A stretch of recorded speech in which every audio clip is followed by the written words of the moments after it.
All right, let's pull back the curtain on the world of business. Because when you really look at it, it's not just about numbers and products, it's a grand play, a huge production with a massive cast of characters, both on stage and off. So let's dive into this complex and, honestly, fascinating world. So let's kick things off with a big question. Is a business an island? The short answer, absolutely not. No way. Every single decision, every product launch, every success, and every failure, it all happens inside this vast, dynamic ecosystem. And if you want to understand business, you have to understand that ecosystem first. And to get a handle on this, we need to break it down into two key environments. First up, you have the organizational environment. Think of this as all the direct stuff, the customers, the competition, your own employees, all the factors that shape a company day to day. Then you've got the natural environment, and this is the big one. The air, the water, the climate, the resources that literally everything, including all business, depends on to exist. But here's the crucial part. You can't really separate these two. They are deeply, deeply intertwined. What a company does affects the natural world, and for sure, the state of the natural world comes right back and affects the company. Take Tata Steel, for example. They didn't just adopt eco-friendly tech because of some regulations. They did it because they got it. A healthy environment is just plain good for business in the long run. Okay, so that's the theory. But let's bring this down to earth and see how it actually plays out. We've got some fantastic examples from right here in the Indian business landscape.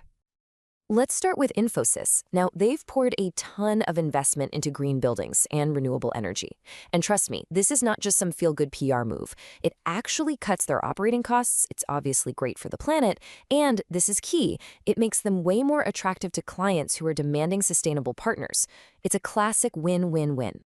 Or how about Amul, the dairy cooperative? I mean, think about it. Their entire supply chain is directly plugged into the natural environment. They have to work hand in hand with farmers to deal with changing weather, with resource availability. Their success is a perfect example of how an organization has to be flexible to survive in a changing natural world. And it's not just food companies. Even a massive giant like Reliance Industries is making huge shifts. Their big investments in clean energy, well, that's a direct response to two incredibly powerful forces: pressure from government regulations and the massive global push from all of us for more sustainability. It just goes to show, no matter how big you are, you're still a player in the larger ecosystem. All right, so we've looked at the big picture outside. Now, let's sneak past the velvet ropes and go backstage. It's time to meet the key players who are really running the show from the inside. You know, this quote from our source material just nails it. Everything that happens inside a company, the culture, the big decisions, the new ideas, it's just like that frantic, coordinated chaos you'd see behind the curtain that makes sure the onstage performance is a hit. So who makes up this cast and crew? We're going to focus on four main groups. You've got the stockholders, who pretty much own the script. Then the employees, the actors, bringing it all to life. You also have the suppliers and creditors, who provide all the props and sets. And finally, the R&D department. They're the creative geniuses dreaming up the next act. And here's a quick look at how they all fit together. The stockholders, like Tata Sons, they're setting the grand vision. The employees, they're the absolute heartbeat. Just look at Infosys, which credits its innovative power directly to its people.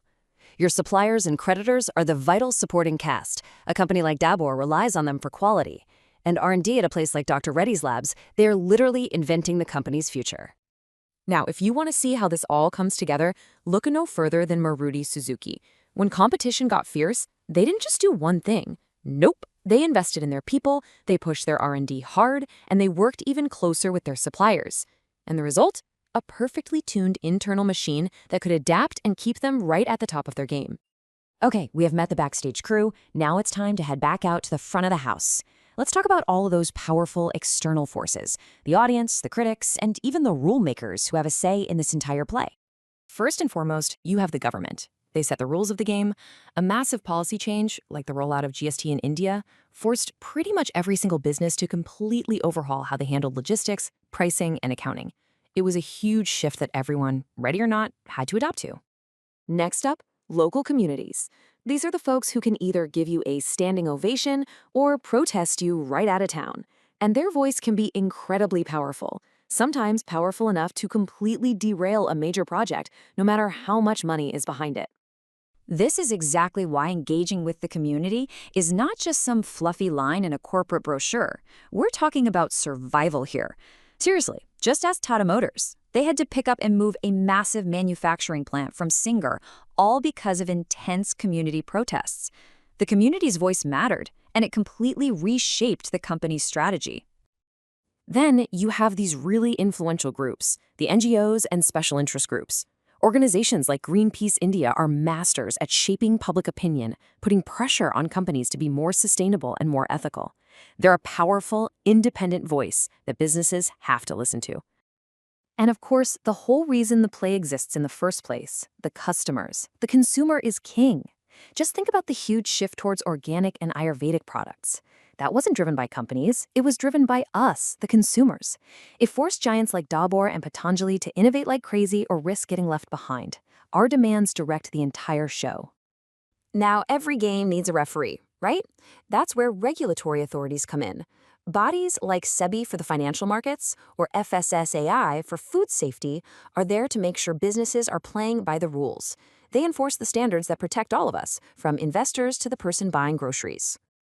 And in our world today, the media are the storytellers, and they are powerful. A single story, whether it's from a major news network or just a viral post on social media, can build up a brand or tear it down in an instant. A reputation built over decades can be shattered in an afternoon. And finally, let's not forget the critics and the scholars. We're talking about academics from top institutions like the IIMs and IITs.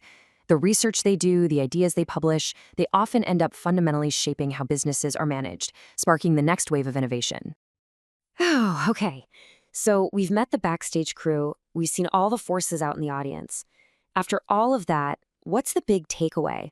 What does it all mean when the curtain finally falls? Here's the bottom line. Success in modern business is not about having total control. That's just an illusion. It's about awareness. It's about skillfully orchestrating your company's response to this entire, massive, complex cast of players, from your newest hire all the way to global consumer trends. And that brings us to one last thought, and this one is for you. As you move forward, think about this whole ecosystem. In this complex, messy, and totally fascinating play of business, what role are you going to perform?